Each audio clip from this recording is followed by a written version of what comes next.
Olá, seja bem-vindo a mais uma edição do seu Hoje News. E ontem, o ministro Ernesto Araújo pediu demissão e em menos de 24 horas, o presidente Jair Bolsonaro fez a troca de outros 6 ministros. Para falar mais sobre esse assunto e sobre essas trocas, o comentarista e editor especial do Hoje News, Wilson Silvestre, com a participação do advogado Paulo Goiás, irá trazer mais detalhes sobre essas mudanças. Tudo bem, Wilson? Olá, Raquel. Olá, internautas. Nosso convidado Paulo Goiás, que tornou-se um habitué. Nós vamos conversar sobre essa dança das cadeiras na esplanada dos ministérios e o que isso significa. Bom, para esquentar aí a nossa conversa, podemos iniciar pela carta de demissão do Ernesto Araújo, que nem chegou a ser entregue ao presidente da República, Jair Messias Bolsonaro.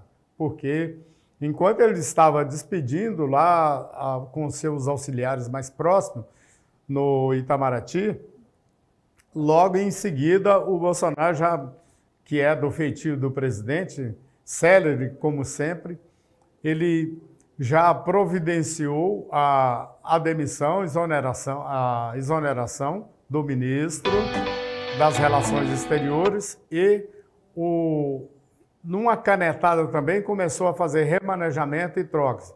É óbvio que isso não aconteceu de uma noite para o dia, como está falando, porque o Bolsonaro é intempestivo. Não, foi tudo negociado, gente.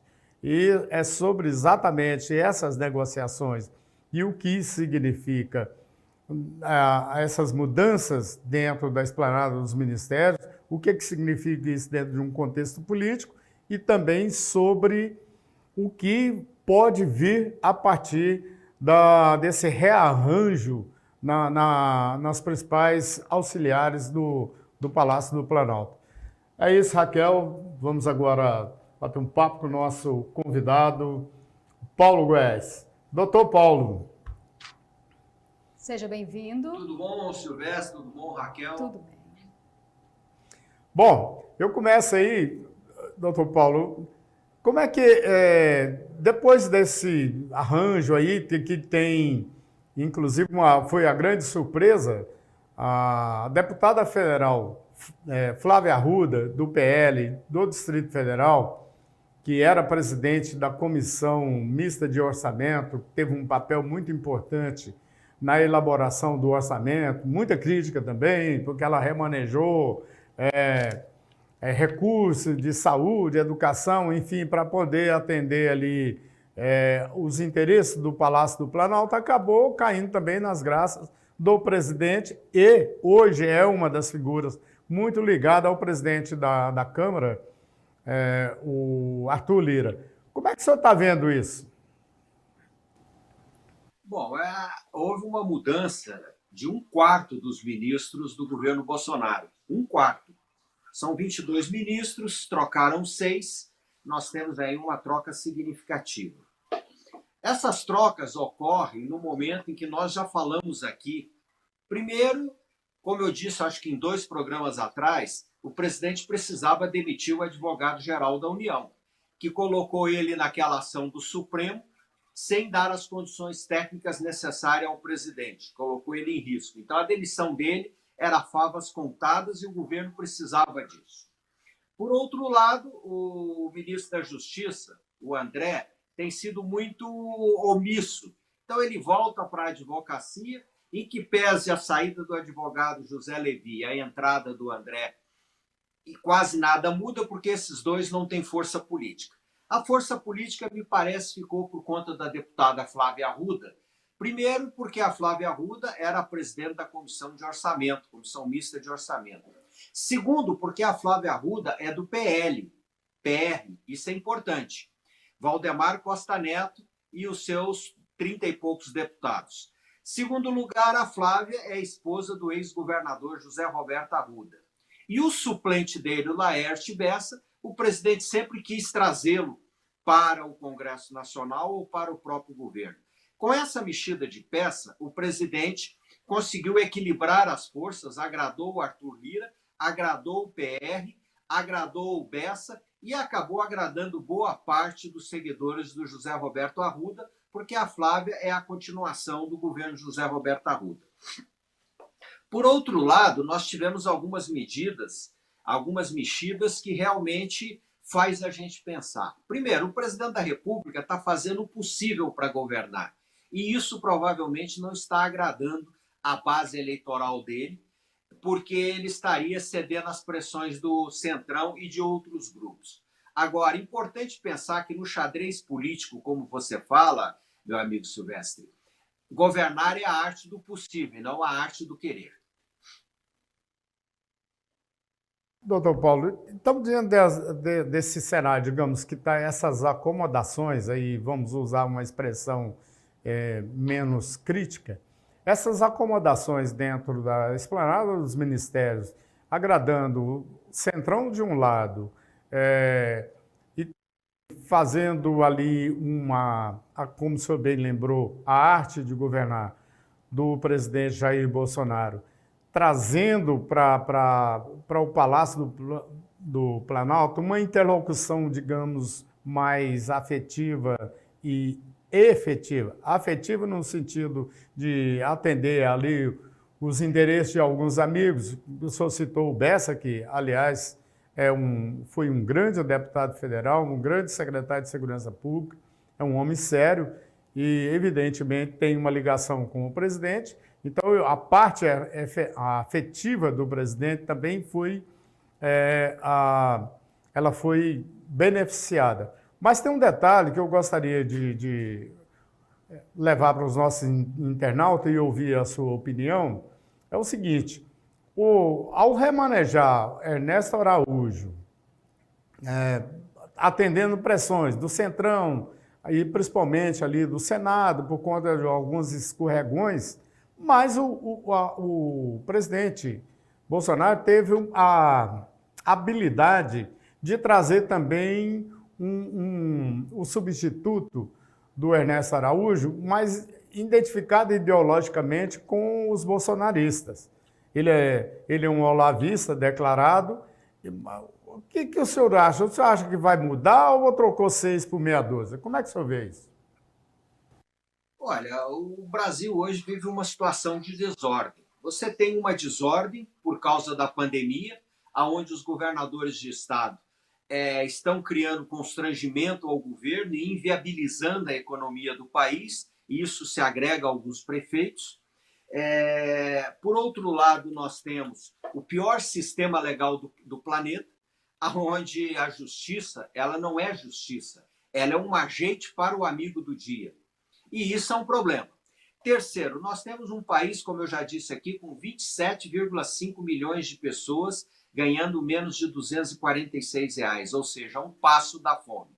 A mudança que o governo fez nada mais é do que tentar colocar nos trilhos e começar o governo federal agora a assumir o comando do país nessa parte de pandemia. Pode ter certeza que a vinda do ministro da Saúde, que é um cardiologista, como eu repito sempre, onde 68% das mortes por Covid é por problemas cardíacos. Traz agora a Flávia Arruda, que vem do orçamento, conhece o orçamento e está com excelente trânsito no Congresso Nacional. Junto com ela, traz, como eu disse, o Valdemar da Costa Neto, que é um grande articulador político. Ao mesmo tempo, ele traz do Centrão o Ricardo Barros para dentro do governo. Nas próximas horas, nós deveremos ter mudança, tanto no meio ambiente como na Secretaria-Geral da Presidência da República. Isso porque faz parte das mudanças que o presidente fez. Agora, Silvestre, vamos falar um pouquinho da principal mudança, que é a área militar. Essa nós temos que estar atento, porque com a saída do general, comandante das Forças Armadas, general Fernando Azevedo, nós tivemos aí a saída de um núcleo de resistência dentro do governo, de um lado moderado. E a entrada do general Braga Neto, que é um general muito ligado ao presidente da República e que já teve papel importante na segurança pública do Rio de Janeiro, naquela intervenção, em que pese ter reduzido o número de mortes violentas, Ele não conseguiu acabar com a violência no Rio por uma coisa muito simples. O sistema legal não dá competência nenhuma para as Forças Armadas adotar certos procedimentos. E isso acabou deixando os traficantes muito à vontade, até que, com grande apoio dos direitos humanos, da OAB e da esquerda brasileira, não se pôde fazer nada em relação aos traficantes do Rio de Janeiro. Essa mudança implica também, do Braga Neto, implica na mudança dos 3 comandantes das forças, Exército, Marinha e Aeronáutica, que deve acontecer nas próximas horas. E isso implica em mudança dentro dos quartéis, nos comandos dos quartéis. Então, é preciso que nós estejamos atentos. O país está numa desordem.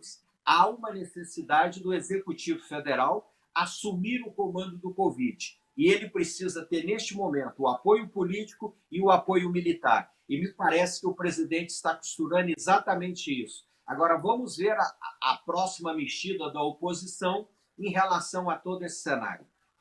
Wilson, em rápidas palavras, como que você analisa essa mudança olhando pelo lado político e econômico?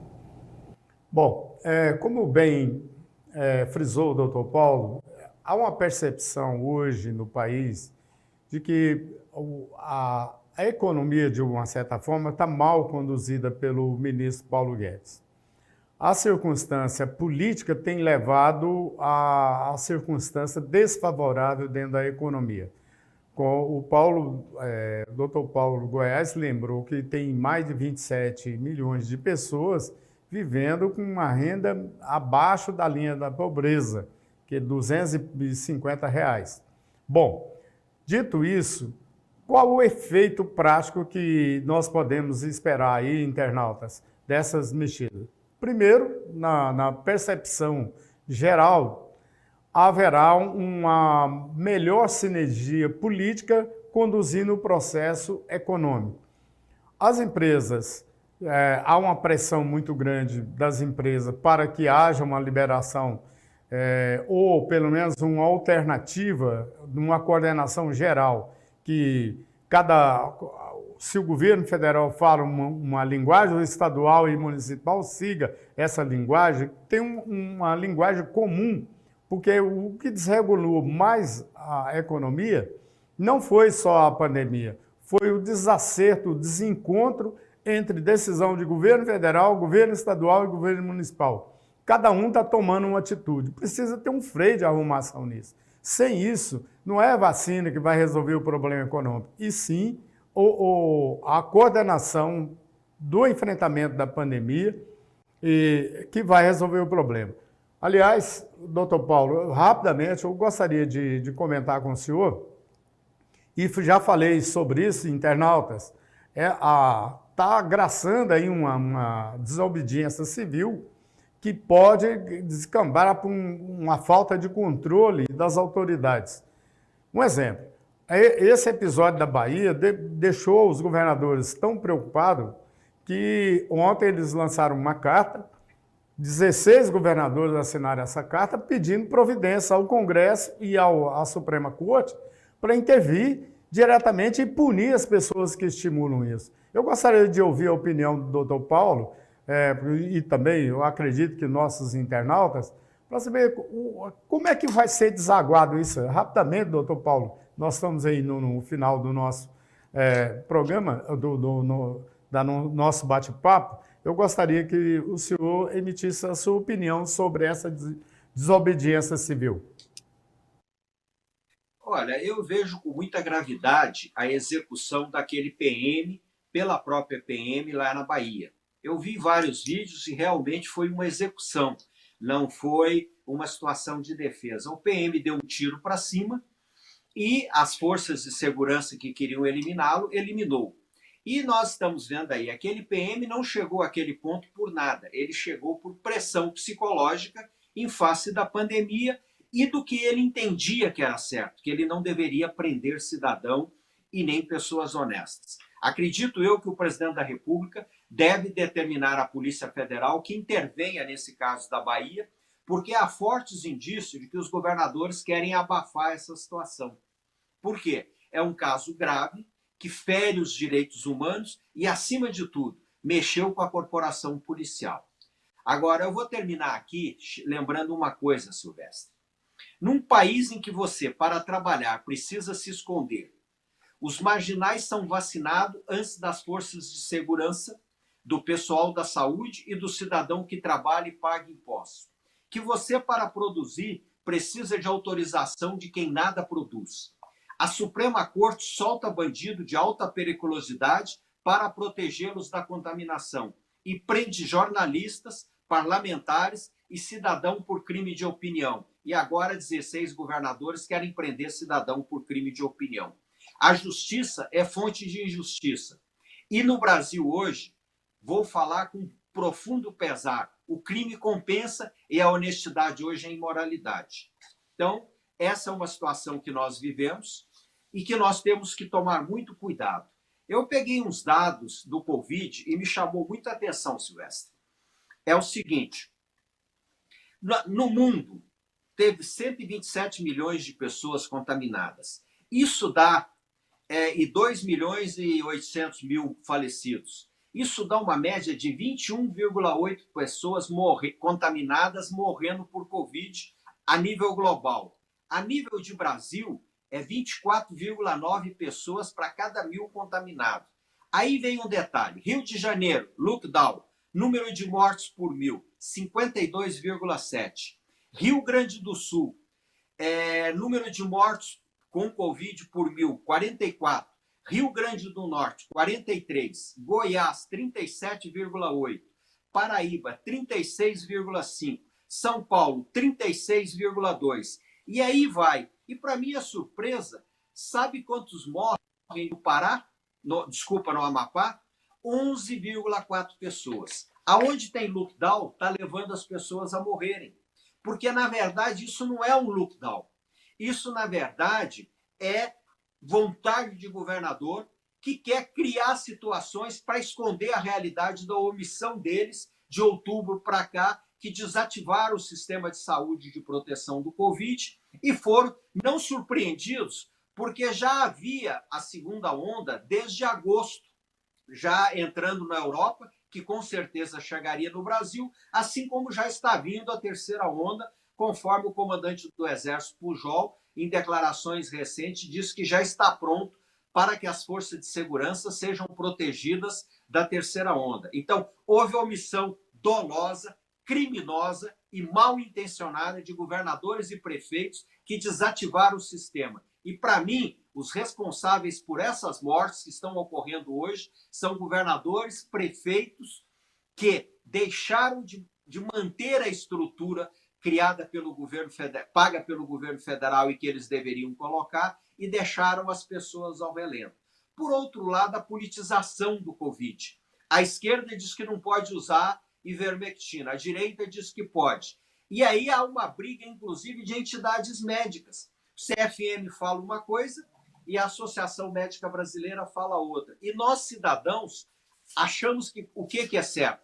Não existe uma autoridade hoje com moral para nos dizer o que realmente devemos fazer para combater o Covid. E isso que estão fazendo aí é simplesmente levar pessoas à morte, a criar situações como na Bahia, daquele soldado que foi executado, e de tantas outras pessoas que estão se suicidando. Agora mesmo, ontem, suicidou um amigo nosso, porque não aguentou a pressão de ver a empresa dele ir para o pau, de ter que demitir 600 e poucos funcionários, está endividado e com a moral abatida pelo Covid. Então, essa é a situação que nós estamos vivendo. Lamentavelmente é isso, e o Brasil caminha para a desordem, e com certeza a mudança do governo deve estar de olho nessa desordem. Muito obrigado, doutor Paulo, e até uma próxima oportunidade aí para a gente discutir assuntos relevantes. Obrigado aos internautas e até. Eu agradeço a oportunidade e é sempre um prazer estar hoje nisso. Agradecemos a participação do advogado Paulo Goiás. Você pode acompanhar essa e outras edições através das redes sociais, pelo YouTube, Instagram e Facebook.